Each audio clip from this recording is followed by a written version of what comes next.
everyone. I'm Paige Smith with After School, a podcast project from Simon Fraser University's Faculty of Communication, Art, and Technology.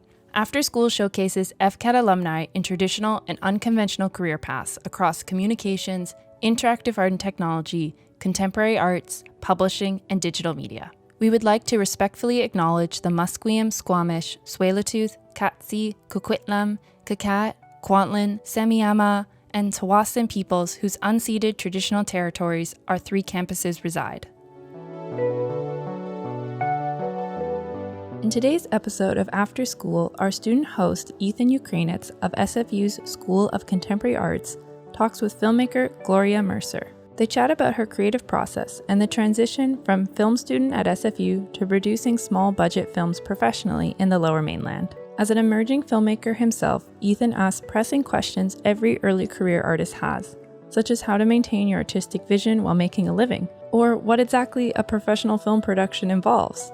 This is a great episode to listen to for any aspiring or early career artists. I hope you enjoy.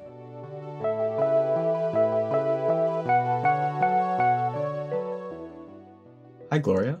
Why don't you just introduce yourself and say 1 to 2 things you've been working on? Okay, I'll do my best. Hello, my name's Gloria Mercer. I'm a filmmaker. I'm here on unceded Coast Salish territory, including Musqueam, Squamish, and Tsleil-Waututh in so-called Vancouver. I'm a graduate of the SFU undergraduate film program, where I majored in film and minored in gender, sexuality, and women's studies. I'm also a recent alumna of the Women in the Director's Chair Career Advancement module. In the last few years, I've been making short films. So my short film, Academia, was supported by the Canada Council for the Arts and the National Film Board of Canada, and recently was nominated for 2 Leo Award nominations, and also is streaming on CBC Gem. And I just made the short film Smoke Eater, which was one of only 3 films to be selected for the 2021 Harold Greenberg Shorts to Features grant. That's very exciting. I also, for me. That's very excited. I'm very excited. And right now I'm also working on getting off the ground the feature film version of my film A Safe Distance, which right now has Canada Council funding and is in development. And that's me. I'm happy to be here. Yeah. It's so good to have you here. I was just about to do it's so good to have you here. Oh, it's so good to be here. So diving right in just to the first question here, it's kind of a bigger one. Uh-oh. What would you say is your favorite part about your film work? The process of directing. Okay. Well, I should also say, as is the case with a lot of SFU film students turned indie filmmakers or turned professional filmmakers, I tend to wear a lot of hats. Some of that is necessity, and some of it is just because it's really fun. Sometimes it's very hard, but sometimes it's fun. So, I mean, my favorite part of the process as a director is it's hard to articulate. I love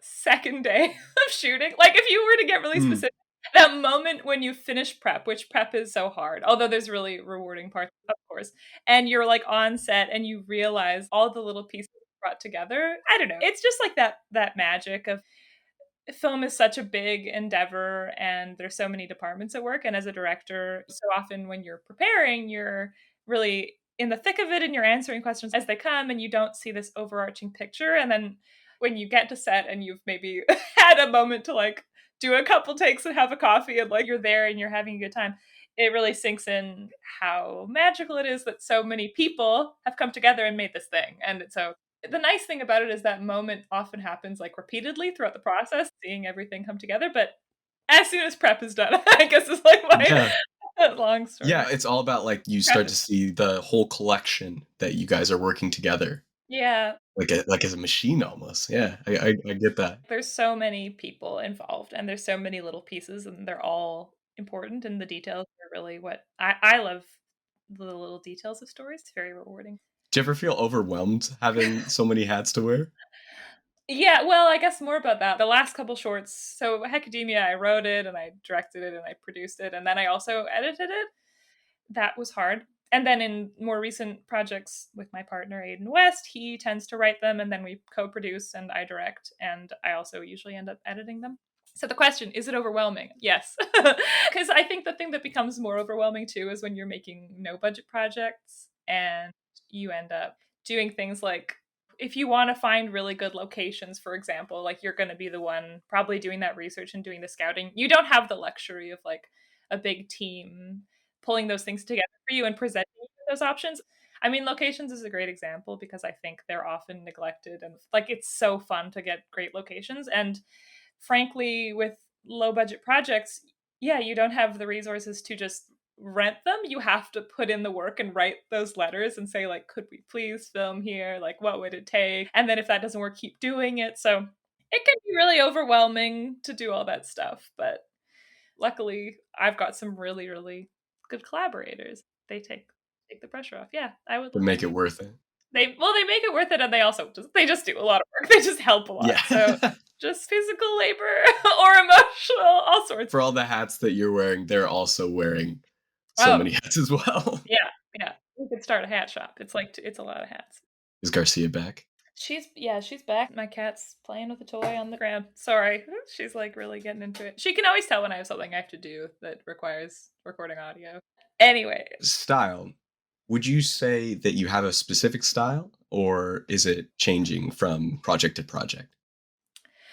That's a really good question. And yeah, I would say to answer this question, I would almost talk about like my own trajectory as a director a little bit and like what drew me to it, and then talk about style, because of course there's aesthetic style and then there's other thematic, you could argue. So when I first went to SFU, I didn't actually think I really wanted to direct. And of course, like the SFU film program is very, I mean, you get to try everything, which is great, but you direct a lot of your own projects. So I was not forced, but I wanted to try it, but I liked editing. And I thought like, this is going to be the thing I do for a number of reasons. I didn't see myself as a director. And I didn't want to work with actors. I was like, that'll be too hard. I won't be good at that. It won't be fun. And so since then, I feel like making my grad project at SFU, which was called Bombing, and which was about a stand-up comedian who had sort of a strained relationship with her daughter. It had some festival success. It's screened at Whistler Film Festival and others. When I made that project, that was like my first film where I was like, oh, this actually feels like good. And I like, and like, sort of like, I get the thing I want to do. That was a really character-based film, and I just found the mother-daughter relationship really interesting. It focused on those things. And I will speak frankly and say at the time, I didn't spend a lot of time thinking about camera. I was really shooting in a way that was sort of serviceable and servicing the characters. And my DOP was amazing, Katrina Tatras. It was sort of through making it kind of was like a bell, like, oh, I need to think about this a little more than I am, because it's sort of defaulting to shot, reverse shot. Because as much as it feels like I've made a number of films, it also isn't that many. I made Bombing, and then I made All Happened Before, which was in 2018, and that was on 16 millimeter, and that was a very fun experiment with DOP Suzanne Friesen. All this to say, I approach filmmaking from character and tone in a broader sense. And then the most fun thing lately has been talking with my regular collaborator, Devin Scott. And he's sort of the wizard behind, like, we have these discussions about the story, and he's really great at asking me questions about, like, trying to choose that style. And it has been a luxury sort of just being a bit of a chameleon from project to project.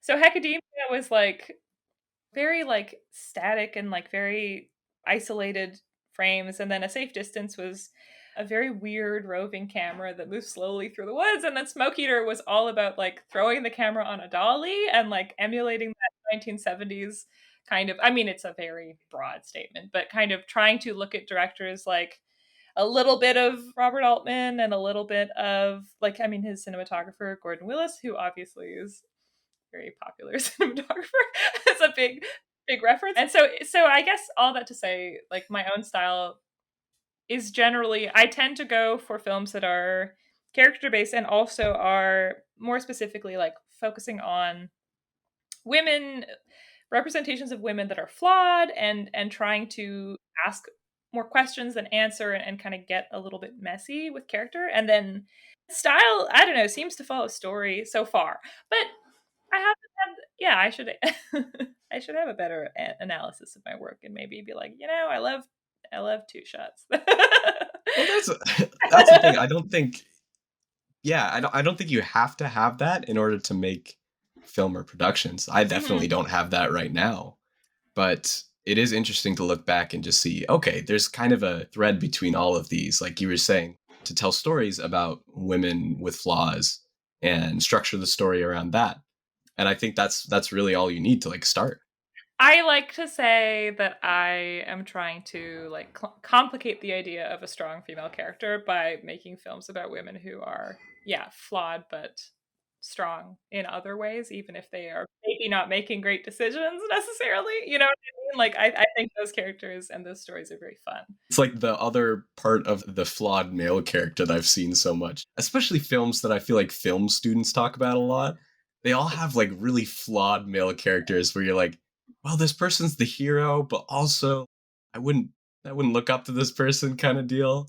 Well, I mean, it's great. I wouldn't even call it an anti-hero, but like I love films about male characters like that. But when I made Bombing, I was like, I want to make a deadbeat mom movie because I feel like there's so many deadbeat dad movies.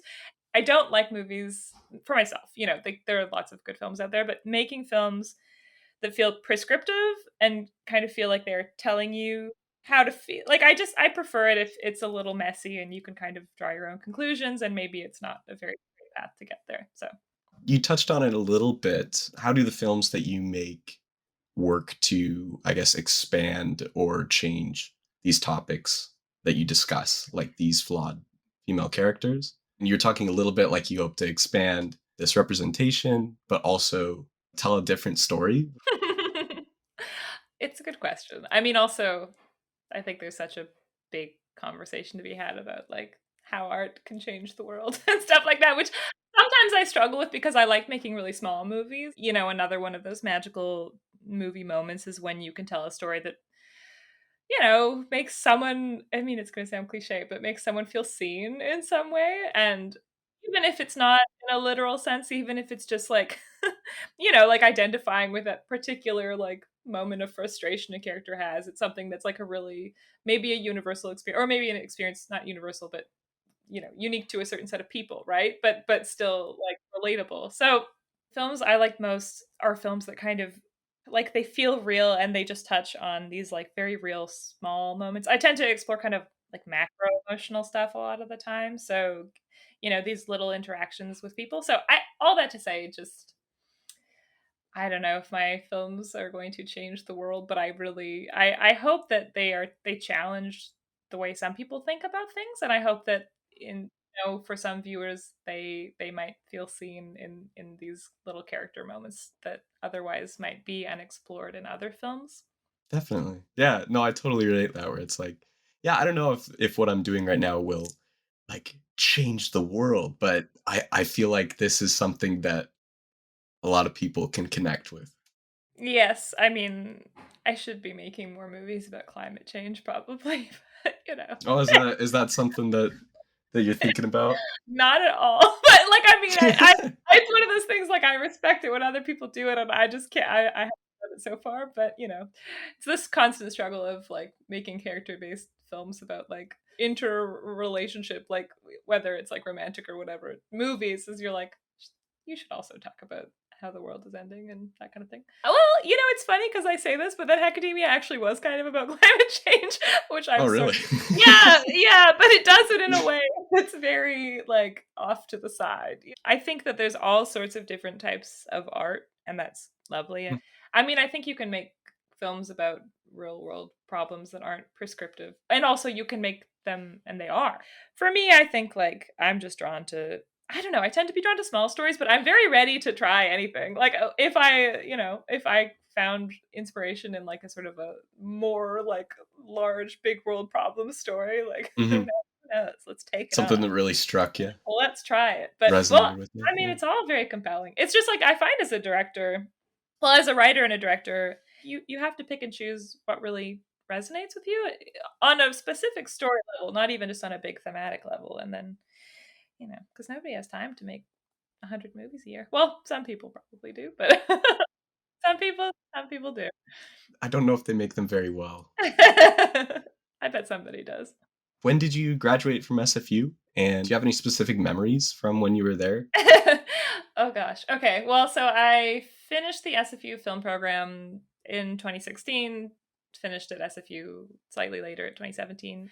And there's so many memories. I really enjoyed my time at SFU. I met so many of the collaborators and just friends I have now, which is great. And I think it's one of the best things about that program is you just form these really close relationships with the people you work with. For example, like my partner and frequent collaborator Aiden West, he and I met at SFU, and he has written the last 2 shorts that I've directed, and we've produced them together. Devin Scott is also of SFU, and he shot the last 3 films I made. There's more. I mean, Andy Wong was a producer on Academia, and he's wonderful. You should have him on the podcast. He's really great. I'm sure he actually has his own podcast, but you could do Really? Oh, dang. a dual podcast. His podcast is called BIPOC Credits. They interview like BIPOC members of the Vancouver filmmaking community, more so like it's kind of industry focused. He's wonderful. Oh, interesting.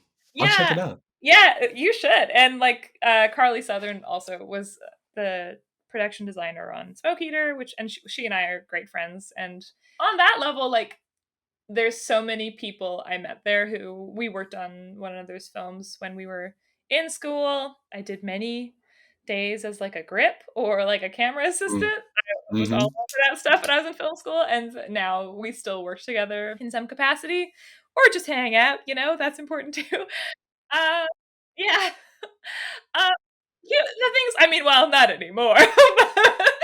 So that's great. And I think that's one of the best things about the SFU film program is just how much collaboration it affords you, and the opportunities it affords you are really lovely. I don't know. I have like other specific memories that are great. Like I had a couple teachers there that I really, really liked. Oh, I liked all of them.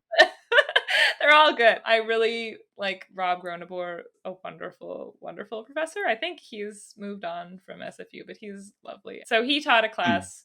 Yeah, it was really great being in class with him. I really, I'm just going to name drop him because I liked him. Scott Weber had like a really good directing actors course. The whole actors thing was like a huge barrier to me of like, I was really intimidated by the process of just literally working with actors because I was not a theater kid. So the whole process mystified me, and he had this great class that really demystified it, and it made me feel like, hey, there's actually things about this that I really enjoy, and so that was great. So many memories of just being on film sets. I do not remember being in class, although I know I was in class quite a lot, but also like so many grad films. By the time I got to my 4th year, I think we had a class of like 13 people. Like it wasn't that many people.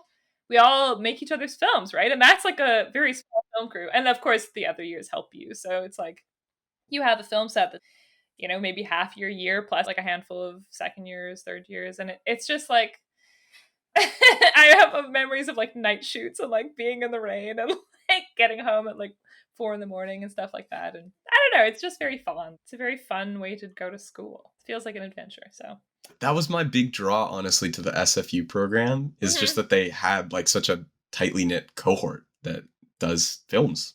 I mean, I don't know how much it's changed in the last few years, but that was one of the things. You got to make a lot of films, in your time there, and you get to do 4 years. And also in my year, we were one of the last years or the last year to shoot on film for part of it. Oh, Yeah, that was you guys. So, okay. Yeah, I hope we didn't like burn that bridge, but we shot on film for our 1st year shorts, which were very experimental, and it was very like not process based necessarily, but like it was a lot of learning in a new sense. So there was that, and then in 2nd year, we shot something as a group on film, which is like a hilariously maybe failed experiment because we were trying to make like a 20-person group project basically, but it was that was like a trust exercise. And then wow. And then we also shot on digital that year, and we kind of continued in digital. That drew me to SFU, but also it does feel like everybody's very tight knit, and you just like I see people come out of that school, and this was my experience, where you really do just have these long lasting relationships, and it's good. How did you get from like graduating SFU to where you're at now professionally? Well, so like many artists, I have sort of split my time between directing when I can and also having a day job. But when I finished school, I ended up kind of gravitating towards post-production. I did like dailies for a while, which is not a fun job. You work at night and you're doing like the kind of the grunt work of post production. So I could tell you, I didn't do it for that long, but it's like you sync sound and you like transcode footage, and then and then you send it to the editorial department and they work on it in the morning. I know, it's very glamorous. And then I got into assistant editing, and that's a lot of what I do now still. The industry side is great. I think that there is definitely a divide between indie films and industry films, and I think like there's a divide in the approaches to how you make them, and lots of different things, like I mean like budget level obviously.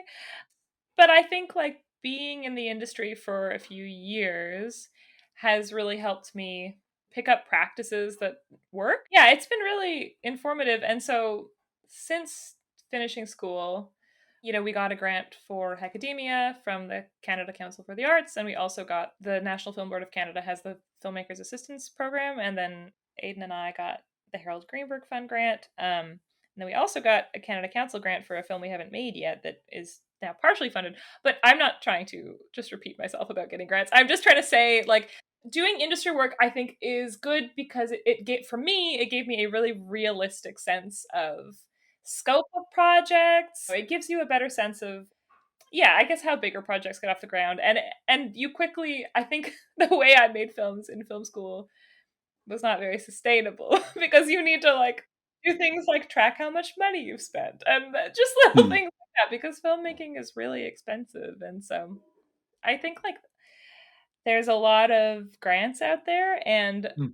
I think it's like I was very intimidated by them for a long time and would do Hmm. things like do half of a grant application, then like the deadline would approach and I would just not submit it. I'd be like, it's too scary. I don't know why, but getting over that hump and like, starting to work with other people who were making funded shorts was like somewhere along the way it happened. And I don't know. The goal is to get paid for your work and to not go into debt making movies, right? I guess I didn't realize at first that you were doing both industry work and your own like indie Yeah. work at the Yeah. same time. Huh. Well, to be realistic, a lot of sorry. I'm my cat. What I was gonna say is, to be realistic, like, you have to find that work-life balance, because like even if you were to make only grant funded films, like so much of that is doing the grant writing, which is a job unto Hmm. itself. So for me, it's been a balance of trying to, yeah, take time off from working in the industry to make my own projects and then kind of go back to it. But I've really enjoyed working in the industry because, like I said, it's taught me a lot. It's made me more realistic about the process, Hmm. and also kind of see when you are submitting a grant, you can kind of see like what do they want from a filmmaker. Like you have to be able to actually make the movie, right? And that's such a big Mhm. Mhm. taken for granted a lot of the time. So Absolutely. Yeah. Yeah. You got to mhm. be able to have the money in order to make your own stuff too.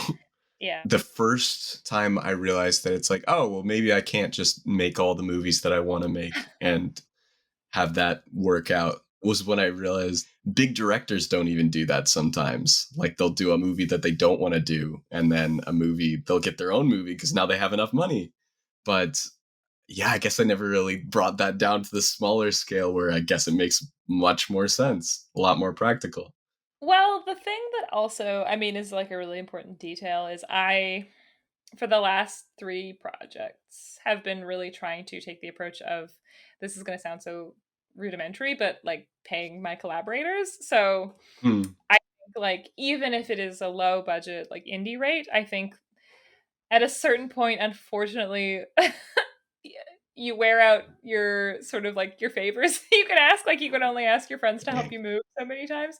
Filmmaking is such hard work, and it's time consuming, and so you really need people to show up for like 2 days or 4 days or 5 days in a row, if for shorts, obviously not for features. I was like, I can't keep asking people to volunteer, right? And I want to try to bring a level of professionalism to my sets, even if it is on an indie level. So all that to say, you can't, that's expensive. It's like something you need additional funding for. Yeah, I don't know, but I wish like I always say, directing is a really expensive hobby because it is, but I wish we could all make as many movies as we wanted to. That's the dream, right? Yes, it Where is. do we get that money though? Yeah, the government. what I've been told. And possibly, private corporations sometimes. Have you ever thought about your relationship between your art and its commercial value? Yes, I have. I don't think I think about it enough, but I have thought about it. Yeah, I mean, I try to I don't know, it's one of those things, like, I this is probably naive, but I think if a story is compelling I don't know, I mean, the film I like to watch is it's a little weird, and it's not necessarily what you would call commercial, but I love Hmm. it, and there's obviously a market for it, right? Like, there's a market for Hmm. independent film. Is that market growing? I don't know, I Yeah. hope so. It seems like maybe it's shrinking because I don't wanna make the Avengers. That they've got that going. They're doing that already without me. But I think, like, lots of SF people, they're drawn to kind of that, like, indie cinema that can be made at a lower level, and I hope the market for that sticks around, right? Like, I think people like it. It doesn't go away. Yeah, I personally think that that stuff is actually growing and like indie developers are getting more chances. But of course, that might just be my view of things. No, But I'm yeah, choosing to believe you. because that's how you'll keep going. Yeah, that's what's gonna keep me going. I didn't mean to poke at any soft spot No, there. it's okay. I'm chugging along, it's good. Do you have any things that you tell students right now who are in the program or are looking to be in the program? Any wisdom that you'd give them, stuff that you learn, or maybe stuff that you regret, or something like that? Okay, well, there's so many things. For current students, this is like so silly, but like my stock advice I give like to literal SFU students, this is very, very specific to only that and nobody else.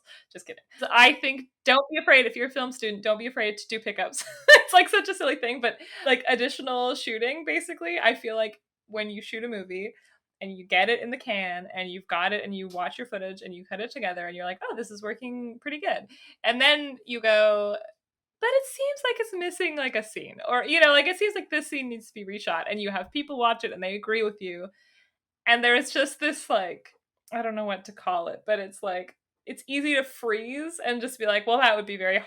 And I just always tell people like get past it, get past that feeling because don't let your own like self-consciousness about the art you've created like stop you from making it better, right? Kick yourself in the butt and like go get the additional shooting days you need if you can get them. I saw a lot of people kind of freeze and I almost did too. And then we ended up doing a couple more rounds of shooting for bombing, and I really think it helped it. No, so that's one very practical. It's not doesn't really translate to other stuff. The nice thing about SFU, and if whether you're a current student or whether you're applying, is just it does afford you the opportunity, like I said, to try other departments. And for myself, I know if I hadn't gone to SFU and I hadn't gotten to, or rather, like been forced to direct two experimental shorts in first year and then another like two kind of weird shorts in third year, I feel like it took me that many movies before on like my fifth one, I was like, okay, this one is like, I actually feel like I could be a director. This is really cheesy, but jump out of your comfort zone and try whether it's like other departments or like Hmm. try movies you wouldn't have made. Like, I just think Yeah, that was really I valuable guess for a few is a good space for that. yeah, I thought so. You gotta be on other people's sets. I mean, I don't know how it works in the pandemic these days, but like it was really valuable for me, like assisting on other people's shoots and being not even in key roles. I was a grunt. I was like a grip. I was like an AC.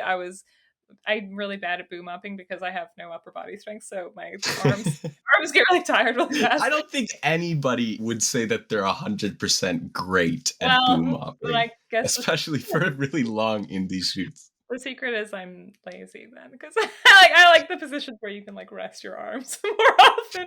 I felt like those were the most valuable times when I could get out and help other people because it really did.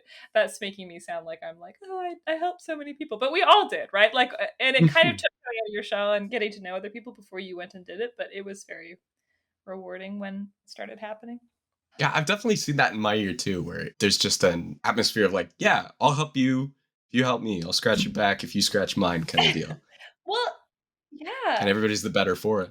I mean, filmmaking, it happens. You can have a two-person crew or you can have like 100-person crew, but almost 100% it is a collaborative medium. It's such an easy way to learn more too, is to see, because to this day still like work with people and I go like, oh, I wouldn't have done it that way, but that's really interesting. And I have my own way of doing it and it works. And sometimes you like say like, oh, let's try something new. Well, Gloria, it's been so good having you. Where could we find your work? I started a production company where I could kind of put all my work under one label, and that is called, and I'm going to spell it out for you because evidently I'm very bad at marketing. It's called Seahorse Films, but it's SEE, as in I see you. So Seahorse Films. Like you see a horse. Yeah, exactly. Like seahorse. Awesome. Oh yeah, or your Seahorse. It's a very versatile name. And that is on Twitter, Instagram, Facebook at Seahorse Films. And I also am on social media as at Dr. Gloria. I try to tweet the film stuff and, Instagram the film stuff through Seahorse Films. And we've been leading up to the Smoke Eater eventual release, which hopefully we're hoping for a fall premiere for this latest short. And so we've been trying to do some, sharing a little bit about the process of making the film. Some promo stuff. I will be sharing a trailer in the next month or so and the poster and that kind of stuff as we get closer to sharing it with the world eventually, even though with all things film, everything is a very protracted process. It takes a lot of time. So, but, if you follow us, then be along for the ride. Awesome. Thanks so much.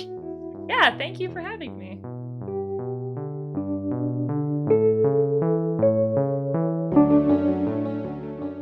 After School is a podcast project from Simon Fraser University's Faculty of Communication, Art, and Technology.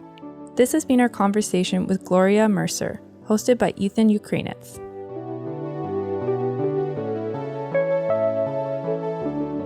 The After School podcast is created by Tessa Arsenault, Emma Keeler-Dugas, Stacey Coplin, myself, Paige Smith, and each of our student hosts. You can learn more about SFU's Faculty of Communication, Art, and Technology at our website, sfu.ca/FCAT. And you can follow us on Twitter, Instagram, and LinkedIn with our handle FCAT at SFU.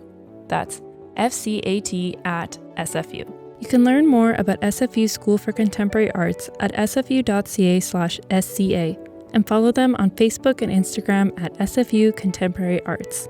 Next time on After School, we'll be hosting a conversation with Adam Brayford, an SFU communications graduate who now works as the Director of Global Internal Communications for Staff Base. See you next time.